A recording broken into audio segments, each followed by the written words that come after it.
O título da palestra é Ante a Cruz e a Espada. Esse título, na verdade, é de uma mensagem trazida por Joana de Ângeles, através de Divaldo Franco, em 2015, não muito distante, um pouco atual, um pouco mais de 10 anos, mas bastante recente em termos de tema. Tá? Essa mensagem ela reflete bem a situação onde a gente vive no momento. Um momento bastante turbulento que nós vivemos na sociedade. São muitas guerras que a gente vê no dia a dia. São muitos desencontros, muitos irmãos famintos, muitos fugindo das suas terras, das suas nações, por causa de guerras, por causa de perseguições, muitos corações refugiados. Então a gente vê muito do que a gente pode dizer as espadas modernas, as formas atuais de que a guerra ainda se manifesta. Então, por ser bastante atual, em função também da grande dor que causa para muitos desses, ela nos trouxe então essa mensagem bem simples, bem direta, bastante rica em si a mensagem. E ela começa essa mensagem falando da origem das espadas. Como surgiu então esse instrumento? As espadas que então já foram motivos para muitos de glória, de poder, em eras antigas. Ela surgiu então com esse propósito? Será que ela surgiu de fato com esse propósito de se levantar para ferir os irmãos? Foi esse propósito inicial que surgiu as espadas? E Joana vai nos dizer o seguinte, na mensagem ela diz o seguinte: desde prínsicas eras, a espada vem contribuindo para o infortúnio do ser humano, embora a utilidade de que também se reveste quando aplicada com objetivo edificante. No período paleolítico, repare bem atrás, é bem antigo mesmo, começou a ser usada na sua forma tosca, na condição de instrumento de defesa contra os animais, assim como para auxiliar diversos labores que tornariam melhor a existência. Então ela foi criada, de certa forma, com um propósito útil. A proteção contra os animais em função do período onde se vivia, não se havia tanta, precisava-se dessa defesa e para tantos outros instrumentos. Mas à medida que a inteligência vai se desenvolvendo, essas espadas então começaram a ter um fim deturpado. Começaram a ser usadas para ferir, para guerrear, começaram a ser usadas também como símbolos de poder dos reis, dos príncipes, dos generais, cada um pondo a sua espada como símbolo ali de força. Então esse instrumento que foi criado com o propósito, com o fim, de alguma forma até útil no início, começou a ter sua visão deturpada. E da mesma forma nós vemos a cruz. Esse instrumento hoje, essa figura tão simbólica hoje para a gente, a cruz, qual o propósito que ela foi criada então também? Nos diz Joana de Ângeles também, a cruz, por sua vez, na função punitiva, ou seja, como forma de tortura, surgiu originalmente na Caldeia Antiga. A Caldeia, onde a gente pode localizar hoje, em termos geográficos, a gente iria localizar na região do Iraque, mais ou menos ali, entre o Iraque, o Líbano, aquela região, o Irã, dentro daquela região. Ali se localizava, então, a Caldeia. Então, ela utilizou essa imagem da cruz, transformou ela em uma função punitiva, ou seja, ela já havia antes o símbolo da cruz, mas não com a função de punição, sendo utilizada como instrumento, como ele diz, de aflição e de morte dolorosa. Então, embora eles tenham criados, mas a gente sabe que naquela região, muitas eram as disputas por terras. Vieram, então, os babilônicos, tomaram aquela terra, e mais à frente os romanos. E como era característica, Os romanos, então, quando se apossavam da terra, eles absorviam também muito da cultura. É claro que eles impunham a deles, mas também absorviam parte. E uma dessas culturas que ele absorveu foi a utilização da cruz como instrumento de punição.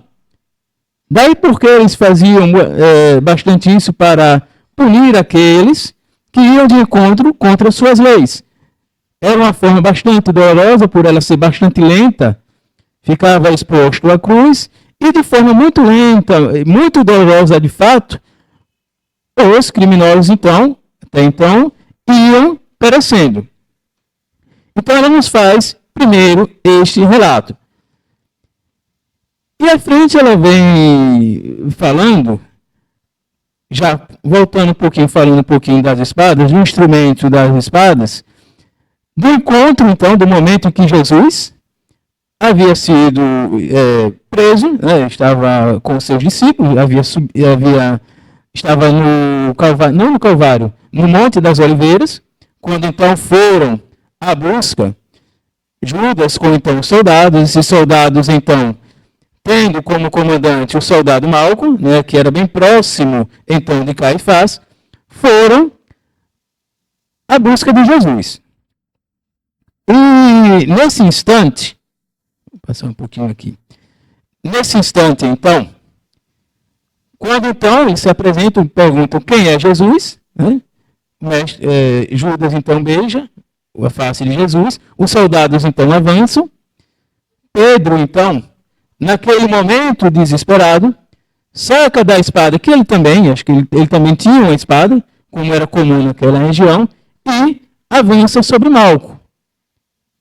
Quem nos diz isso é Amélia Rodrigues, no livro Até o Final dos Tempos, se eu não me engano, no título do livro, Até o Fim dos Tempos. Diz que ele, então, vai à frente, com a espada, ele corta a orelha de Malco. O Cristo, então, naquele momento, olhando para Pedro, diz: Pedro, embainha a tua espada, pois quem com ferro fere, com ferro será ferido. Já mostrando nesse sentido o princípio da lei de ação e reação. Aquele mal que ele vai fazer contra alguém, ou que nós fazemos contra alguém, ele vai se reverter em algum momento para nós. Quer a gente vai criar ou vai desenvolver nesse instante, vai criar um inimigo, vai criar um desafeto em função das nossas ações. E em algum momento, esta ação vai se reverter contra nós. Não do mesmo modo, mas a gente já estaria ali adquirindo um débito. Então ele já alerta a Pedro: Pedro, embainha a tua espada.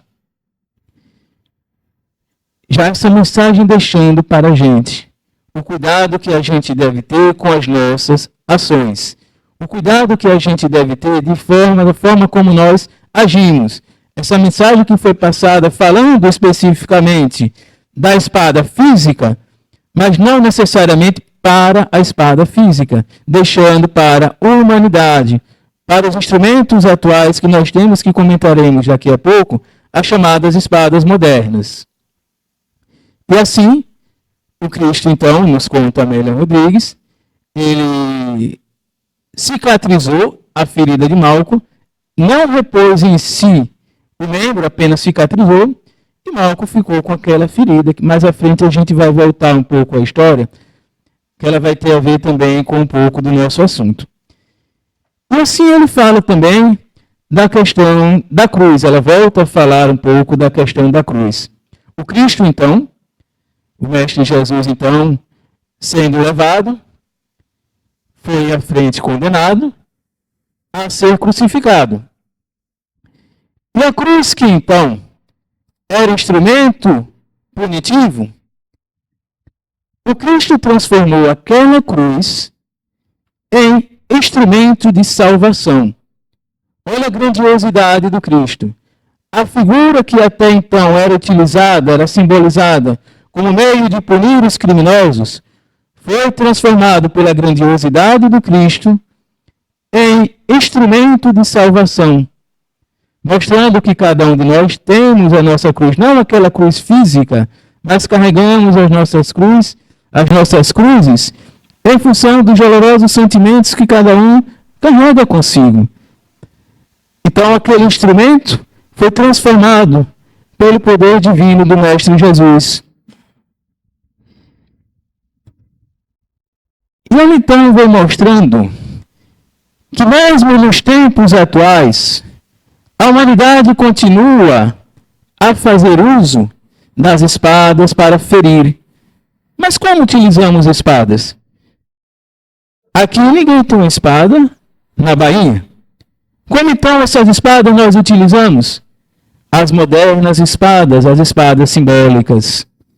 E uma delas que nós temos e que pode ser usada de uma forma bastante construtiva para auxiliar, para erguer quem precisa, pode ser utilizada também para ferir. Ferir muito mais profundo do que uma espada física.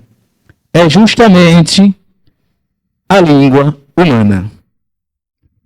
O grande poder que nós temos quando utilizamos errado esse instrumento, a língua humana.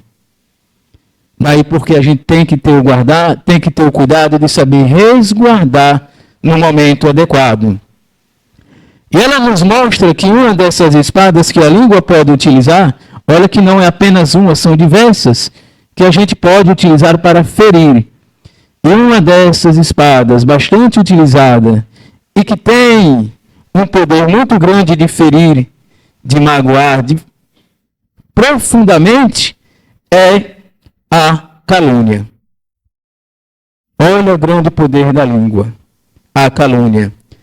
A calúnia, como nos diz Allan Kardec na Revista Espírita, de março de 1863, é uma arma perigosa e pérfida, mas tem 2 gumes e fere sempre a quem dela se serve. Então, a calúnia em si, como nos diz o entendimento da palavra, na própria descrição da palavra, a calúnia é a gente construir uma informação falsa em função de alguém. Imagine uma informação falsa lançada, como nós vemos muito hoje em dia, através das fake news, não precisa nem ser falada, publicada. E quando essa informação falsa, que antigamente, poderíamos dizer, ficava em um reduto reduzido, hoje ela viaja no mundo. Então imagine uma publicação de uma mensagem falsa lançada na internet. Lançou-se a informação. O problema maior é no momento que se lança ou no momento que se tenta desfazer? Porque depois de lançado, para poder se desfazer, é muito complicado. É difícil. Não é fácil tentar reverter quando essa informação falsa é lançada. E ela, que muitas vezes é dirigida a uma pessoa específica, ela acaba ferindo muito mais do que se espera. A calúnia, quando voltada para alguém, ela acaba ferindo até os corações próximos àquela pessoa. Ferindo familiares profundamente, e muitas vezes ela pode persistir até por gerações. Marca profundamente. Então, olha o grande poder, o cuidado que a gente tem que ter. O quanto essa arma é tão destrutiva. E nos diz Joana de Ângeles, no livro Lampadário Espírita, a calúnia é crime de difícil reparação nos tribunais de ordem divina. Porque, como nos diz, essa ferida, ela transpassa a carne, ela vai até o mundo espiritual. E o quanto é difícil para aquele que lançou, quanto para aquele que foi ferido. Principalmente para aquele que lançou o processo de reparação. Olha quantos corações são atingidos quando a gente não tem o cuidado, ou por uma razão ou outra, acaba, sou desafeto, eu vou lançar uma informação falsa sobre aquela pessoa. olha o processo que vai ser de reparação. Nos diz André Luiz no livro Mensageiros, ele faz alguns relatos de muitos corações, o quanto é doloroso, o quanto é o grande sofrimento de corações que ali padecem em função do processo de calúnia. Tanto o que foi ferido, principalmente quanto aquele que lançou. A tortura e a tormenta que ele carrega no plano espiritual. E nos alerta, Joana de Ângeles, no mesmo capítulo do Lampadário Espírita, no capítulo 46, não passe adiante a anotação deprimente sobre outrem. Olha o cuidado que a gente tem que ter com as informações que chegam até nós. Devo passar essa informação que chega sobre A, sobre B? Será ela verdadeira? Mas antes há de se perguntar, trará algum benefício essa informação? Caso contrário, não há por que repassar. Ah, mas se ela for verdadeira, será descoberto por alguma razão. Não cabe a mim estar ferindo de uma forma desproporcional alguém que sequer conheço, que sei lá quem é. Então, o cuidado que a gente tem que ter com as informações antes de repassar adiante. O quanto a gente precisa ter essa cautela. Quanto é precioso e valoroso o tempo que a gente vai precisar analisando cada mensagem que a gente tenta entender. Nos conta aqui, ela faz um relato também, Joana de Ângeles. Na verdade, ela faz um apontamento, né, falando no Evangelho, no Evangelho segundo o Espiritismo. Não sei se eu acho que eu anotei aqui a mensagem aqui. No capítulo 10, quando ela fala aqui no capítulo 10.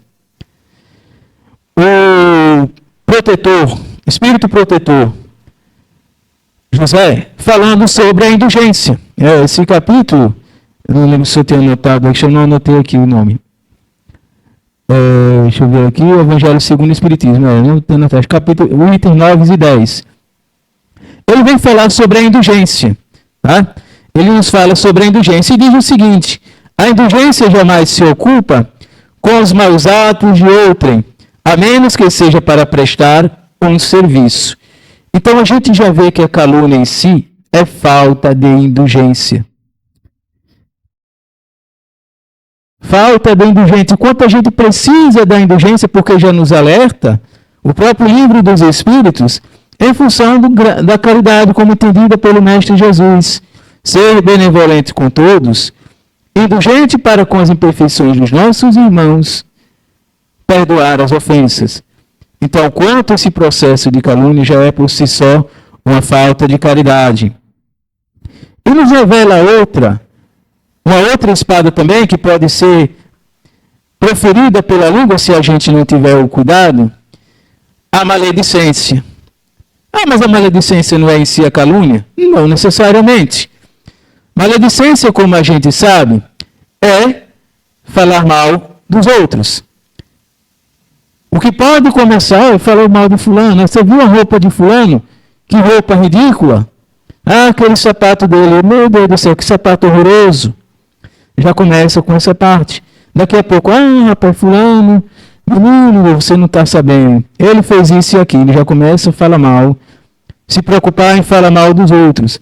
Mas muitas vezes essa pessoa de quem vai se falar mal, ela tem suas virtudes também. Mas se preocupa-se então na maledicência em apontar defeitos. E ela nos fala também nesse mesmo livro, Joana de Ângeles, Lampadário Espírita, em outro capítulo, no capítulo 30, sobre a maledicência. Ela vem nos falar de uma forma bastante suave sobre a maledicência, dizendo o seguinte: espinho cruel, indistintamente, a ferir indistintamente, é a palavra de quem acusa.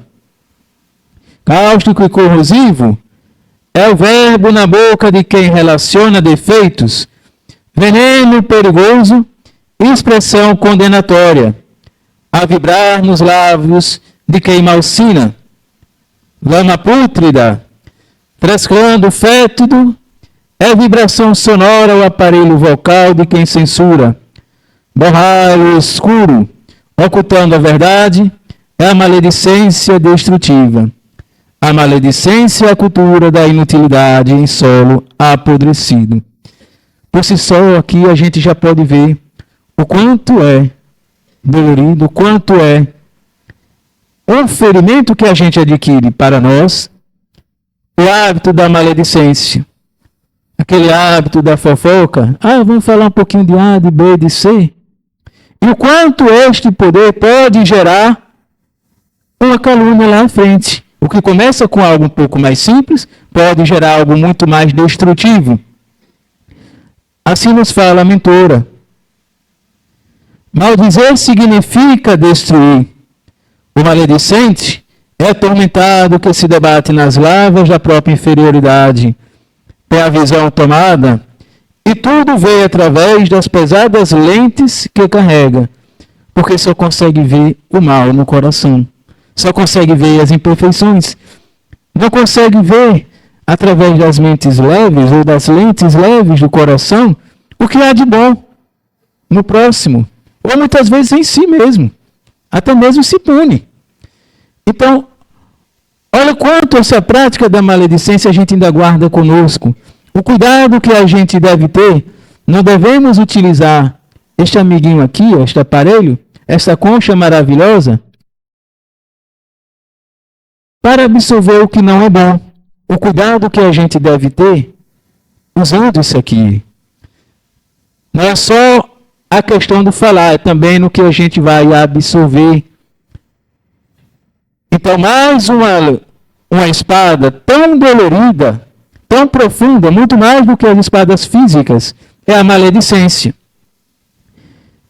Não julgueis para não ser julgado, já nos diz o Mestre Jesus, no capítulo, no Evangelho, não julgueis para não serem julgados, porque da mesma forma como a gente julga, o peso que a gente usa para ser julgado, para julgar, seremos então julgados também.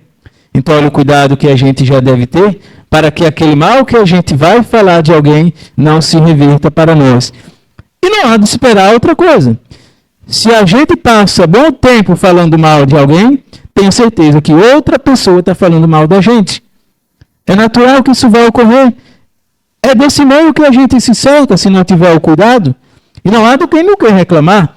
Porque se é o que eu lanço para o universo, é o que eu vou receber. Então, o cuidado que a gente tem que ter também. Novamente, a pesada e forte espada da língua.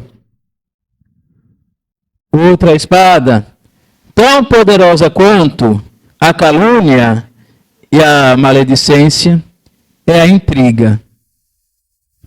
A intriga, nos diz Joana de Ângeli, é a enfermidade da alma que se alastra perigosamente na sociedade, tornando-se terrível inimiga dos bons costumes. O intrigante é sempre alguém infeliz e invejoso que projeta os seus conflitos onde se encontra, alegrando-se com os embaraços que proporciona no meio social. A intriga em si, que já causou muita dor.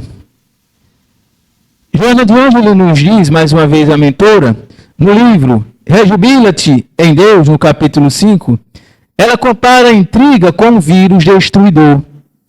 E, de fato, quando se procura lançar aquela intriga, aquela história, que acaba gerando desarmonia, tenha certeza, os corações que não estiverem preparados vão ser tocados, vão ser envolvidos por esse vírus.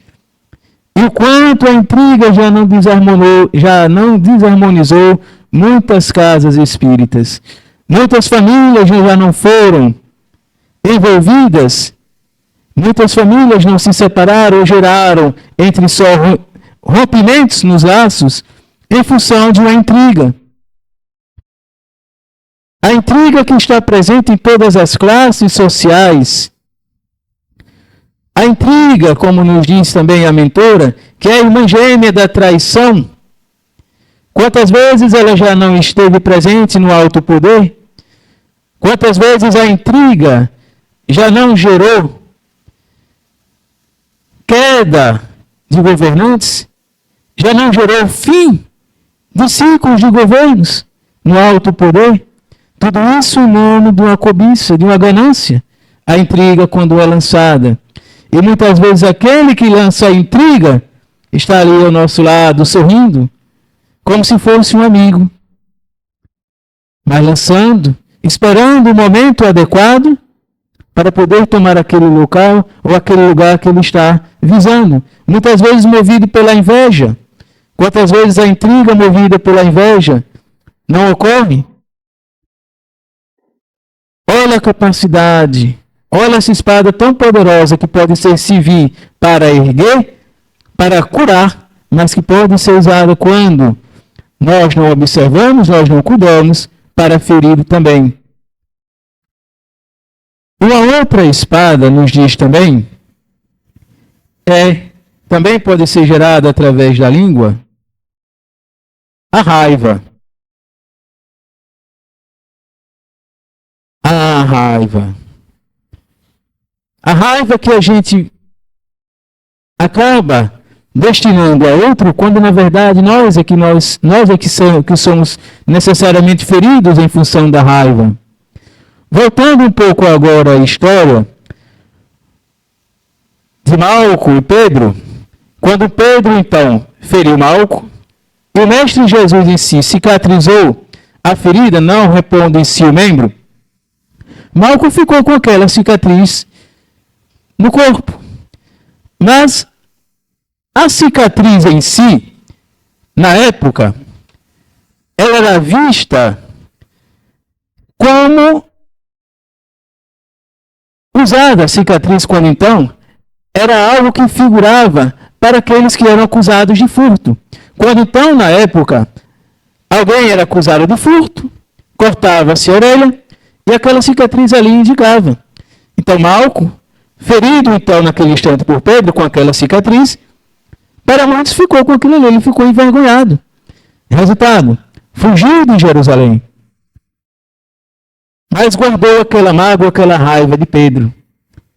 Ele então foi para Roma,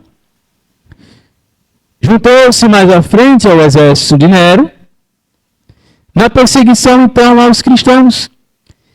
E em determinado momento, Pedro foi preso, foi detido, e naquele instante, Malco ali presente, entre os guardas que estavam com Pedro, no momento que ele havia sido preso, reconheceu a figura do homem que lhe deu a cicatriz. Ele então lançou duras ofensas, feriu, agredindo Pedro, mostrando, olha essa cicatriz que você deixou para mim, olha agora o que eu faço contigo. Pedro então, já transformado, já não mais aquele homem que havia erguido a espada, já transformado pelo Cristo, reconheceu, ficou em si assustado com a figura que ele viu, com o quanto ele feriu aquele coração, ficou assustado consigo mesmo, e então se ajoelhou perante Malco, pedindo-lhe perdão. Mas no momento em que ele se ajoelha, os guardas ali presentes olham para ele e dizem, este homem, que é a representação de uma figura poderosa entre os cristãos, se ajoelha perante ti, dizendo isso para Malco, então tem mais força do que ele, está envolvido também, vai ser crucificado também. Entenderam que Malco também estaria envolvido, porque no momento que ele se ajoelhou, eles acreditaram, olha, se ele faz isso é porque você tem algum envolvimento, você é alguém mais poderoso que ele, está envolvido, vai ser crucificado. Malco, então, alegando inocência, não, mas, diante daquela figura, nada podia fazer diante daquele momento, e acabou sendo crucificado. E nos fala, então, Joana de Ângeles, ela veio nos falar, que Malco, então, nesse instante, a espada que até outrora física que Pedro feriu, Malco transformou em uma outra espada, a espada da raiva e do ressentimento, que carregou e feriu profundamente a ele próprio. Ele próprio foi ferido pela espada da raiva. Então ela vem nos mostrar esta poderosa espada também que é a raiva. Sobre a raiva, vem nos falar também, mais recentemente, Daniel Goleman, psicólogo americano, no livro Inteligência Emocional, por sinal um grande livro, que vem nos falar bastante sobre a forma de se trabalhar as emoções, é essencial, coisa que o próprio Espiritismo já nos diz há muito tempo, e ele, nesse livro, vem nos mostrar a importância de se trabalhar, de se reconhecer as emoções que temos e com elas se trabalhar. Ele vem nos falar de uma experiência que foi realizada na Universidade de Stanford, na Califórnia, em função da raiva. O capítulo no livro Inteligência Emocional está intitulado Quando a Raiva é Suicida. Ele nos vem falar de uma experiência que estava sendo realizada em um dos departamentos da universidade, analisando a reação da raiva em corações que haviam de alguma forma sofrido infartos, que haviam tido algum problema no coração. E ele nos diz que um desses pacientes, um homem, vários, ele nos vem fazer um relato, que há um tempo havia sofrido um acidente de carro, bateram na lateral do carro dele, não chegou a ser um acidente tão grave, mas aquilo consumiu ele de raiva. Ele com raiva mandou reformar o carro, mas não conseguia mais olhar nem dirigir o carro. Imagine, o carro consertado após a batida, mas ele carregando aquela sensação, ele não conseguia chegar nem mais perto do carro. Resultado, ele vendeu o carro. Isso foi só um dos casos. E ele, nessa experiência, quando essas ações, ou quando essas lembranças eram trazidas à tona, a raiva era tão grande nesses corações, assim identificaram, que ela afetava, ou foi identificado que ela chegou a afetar, o bombeamento no coração, causando em si uma queda na eficácia de até 5%, em alguns casos até maior. E é natural, a gente vê muito isso. Dependendo da raiva que a pessoa fica aquele vermelho. Se aposta da raiva que a gente olha, meu amigo, pelo amor de Deus, você vai infartar. Olha a raiva que você está, senta aí, toma água, chega, toma água com açúcar para não infartar. Não que a raiva em si, ela seja instrumento para gerar problema cardíaco, mas que ela influencia, não é o único fator, mas que é um dos fatores que pode, sim. Então, olha a raiva causando em si mal a outro, quando a gente dirige para ferir, mas muito mais profundamente aquele que carrega a raiva. Então, todas essas são são formas que a gente pode utilizar de uma forma equivocada a língua, se não tivermos cuidado. E além, a gente falando em si das espadas então invisíveis, né, que tem a ver com nossas ações, temos também as nossas cruzes invisíveis. Quem de nós aqui não carrega também as suas dores, os seus sofrimentos? São as cruzes que nós carregamos dia após dia. Já não mais aquela cruz de antigamente, física. Mas é tão pesada quanto. Olha lá, se não mais. Carregar essas dores dia após dia não é fácil. Mas o Cristo nos chama a si mesmo. Em Mateus 16, 24, ele nos diz: se alguém quer ser meu seguidor, negue a si mesmo, tome sua cruz e siga-me. Vamos carregando as nossas dores, não permitindo que isso seja motivo para não servir ao Cristo. Não, todos nós as temos. Os discípulos as tinham, e nem por isso eles deixaram de servir o Cristo. Cada um de nós carregando, mas auxiliando aos corações que mais precisam de nós. Deixando um pouco as dores, muitas vezes as nossas dores de lado, para auxiliar aquele que também carrega as suas dores, muitas vezes muito mais profunda. Então, isso é carregar a cruz do dia a dia. Mas é interessante que em uma das passagens do Evangelho, no Evangelho segundo o Espiritismo, se a gente for analisar no capítulo 23, nos diz o Cristo: não vim trazer a paz, mas a espada. Mas peraí, ele não tinha dito a Pedro para guardar a sua espada? Como diz agora que ele não veio trazer a paz e veio trazer a espada? Alguma coisa de errado não está certo. Então a gente para. Será que ele estava falando da mesma espada? E Emmanuel nos diz no livro Ceifa de Luz, no capítulo 5, intitulado A Lição da Espada. Com Jesus, a espada é diferente. Voltada para o seio da terra, representa a cruz em que ele mesmo prestou o testemunho supremo do sacrifício e da morte pelo bem de todos. Então, que espada será essa que o Mestre Jesus diz que veio trazer, que vai gerar divisão nas famílias, que vai gerar divisão no seio familiar? Que espada poderosa é essa que ele nos traz e que nos apresenta? Muito maior do que as espadas físicas, quando ele manda guardar. Que espada será essa? É o Evangelho. O Evangelho, onde ele contém todas as suas lições, o Evangelho divino.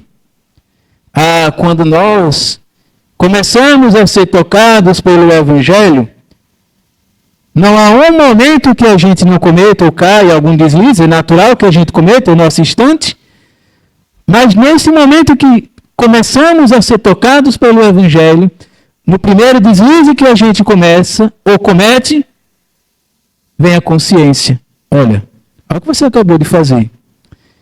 Já não mais nos acomodamos com as nossas falhas. Elas já começam a nos incomodar. Então, olha como o Evangelho ele vai profundo no coração. Ele vai profundo em nós, já nos alertando. Isso aqui, que antes, não, isso é assim mesmo, eu vou deixar para lá. Já não é mais assim. Tenho certeza que quando aqui a gente chega buscando, já tocando, já começando a se tocar pelo Evangelho, permitindo que ele nos toque, a gente já não fica mais em paz quando comete isso. O Evangelho já começa a chamar, olha, preste atenção. Essa espada que antes a gente voltava para o nosso irmão, ela agora está apontada para nós, para o nosso interior. A espada que agora a gente vai travar, o bom combate, o combate interno. O combate que antes a gente figurava no próximo, olhando para o próximo, dirigindo a ele, a gente já começa a travar conosco. O combate transformador, a reforma íntima. Daí porque ele diz a figura da espada ficada na terra, simbolizando a cruz salvadora, transformadora que cada um de nós precisa e deve assim carregar, como Cristo nos chamou. E nos fala ainda, Emmanuel, em outro livro, no livro Fonte Viva, capítulo 114, intitulado justamente Embainha tua espada. Alimentando a guerra contra os outros, perdemos-nos nas trevas exteriores, esquecendo o bom combate que nos cabe manter em nós mesmos. Façamos a paz com quem nos cercam, lutando contra as sombras que ainda nos perturbam a existência. Então, deixar de guerrear contra o que está fora e guerrear contra o mal que está em nós. Porque aquilo que nos fere é porque ainda fere o nosso orgulho, esse mal que ainda carregamos. Só nos sentimos feridos pelas ofensas em função do orgulho que ainda carregamos. Então, volta o olhar para dentro. Volta o olhar para cada um de nós. Essa espada apresentada pelo Mestre Jesus. E que de uma forma tão bela, tão poética, vem nos dizer Khalil Gibran, poeta, se não me engano, é libanês, nos diz o seguinte: e disse o divino, ame seu inimigo. Ele então disse, eu obedeci, eu compreendi e amei a mim mesmo. O inimigo que a gente figurava antes no outro, ele já começa a olhar interno. O inimigo não está fora, ele está em mim. Enquanto eu não cuidar do meu interno, Eu vou olhar muitos como se fosse um inimigo e querer combater. Mas um combate fútil. Enquanto eu direcionar esse combate para fora e não para dentro de mim. Daí quando ele nos diz, de fato, amar a nós. O inimigo não está fora, ele está dentro de nós, são as nossas imperfeições. São essas que a gente deve reconhecer, amar-nos, de fato. Temos nossas imperfeições e a partir daí buscar a transformação. E que figura mais exemplar para falar das espadas transformadoras, tanto da espada física quanto da espada interna, do que a figura de Paulo, o grande apóstolo dos gentios. Paulo, que na sua juventude, como rabino, perseguiu muitos, feriu bastante, mas no contato com o Cristo na estrada de Damasco, sentindo a luz divina, aquela espada que antes ele levava para fora, trouxe para dentro de si, converteu o combate para dentro de si, e grandes obras. Olha o grande legado que Paulo então deixou para nós. E ele nos fala, na carta aos Hebreus, no capítulo 4, versículo 12, porque a palavra de Deus é viva. Olha o poder que ele vem falar da grande palavra de Deus, nessa espada poderosa que é o Evangelho, e é eficaz, e mais cortante do que qualquer espada de 2 gumes. Não há quem, quando em contato com a palavra divina, continue da mesma forma que era. A transformação é inevitável. Ela é até lenta, de fato, mas é inevitável quando em contato. E penetra até a divisão de alma e espírito, e de juntas e medulas, e é apta para discernir os pensamentos e intenções do coração. Grande é o poder divino, grandes são as suas palavras, quando a gente começa então a observar. Ele vem nos relatar aqui. Então a gente aprende em cima disso tudo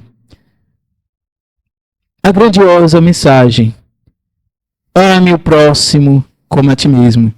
Somente assim é que a gente irá parar de ferir ou de procurar ferir os nossos irmãos. À medida que a gente começa a aprender a amar, vamos aprender a compreender. E à medida que a gente vai aprendendo a acolher, a compreender, a gente começa a acolher também. Olha, da mesma forma que ele tem dificuldade, eu tenho a minha. Mas se hoje eu já começo a olhar para dentro de mim, o irmão pode ainda não conseguir esse momento. Mas ele vai chegar a esse espaço, ele vai chegar a esse instante também. Haverá esse momento para cada um. E concluindo então essa mensagem, nos diz então Joana de Ângeles, já no finalzinho, ela nos diz o seguinte: não ergas a espada para ferir, eu revide ao golpe que sofreste, mas antes perdoa. E o que é o perdão, senão a manifestação do amor? Quando a gente já começa a aprender a amar, seja decorrente da acusação indébita, da infame traição, da perversa injustiça, não reajas, por mais difícil que seja. Mas ela nos diz, não reajas, cultivando o perdão, porque o outro, aquele que mal procede, não sabe realmente o que está fazendo. Quando diz não sabe, por quê? Porque não sabe os débitos que estão, ou que estamos adquirindo quando cometemos o mal. Olhamos apenas um instante, mas não conseguimos ver além. As feridas que estamos adquirindo e quanto elas demorarão para cicatrizar. Daí que ela diz, perdoa. Porque se mantiver, a dor lá à frente será muito profunda. Então perdoa. Não importa que ele seja teu amigo, ou teu familiar, que a miopia espiritual cegou, ou se é declarado o adversário que se compraz afligindo-te. Tenha em mente que ele está doente e que já passaste pelo mesmo caminho, agora em processo de recuperação. Perdoa sempre, a fim de viveres em paz. Então fica a mensagem de hoje. Que procuremos, então, dia após dia lutar esse bom combate, procurar exercer o perdão como forma de criar e trazer para nós a cura necessária para as nossas almas. Que a luz do Mestre Jesus a todos abençoe.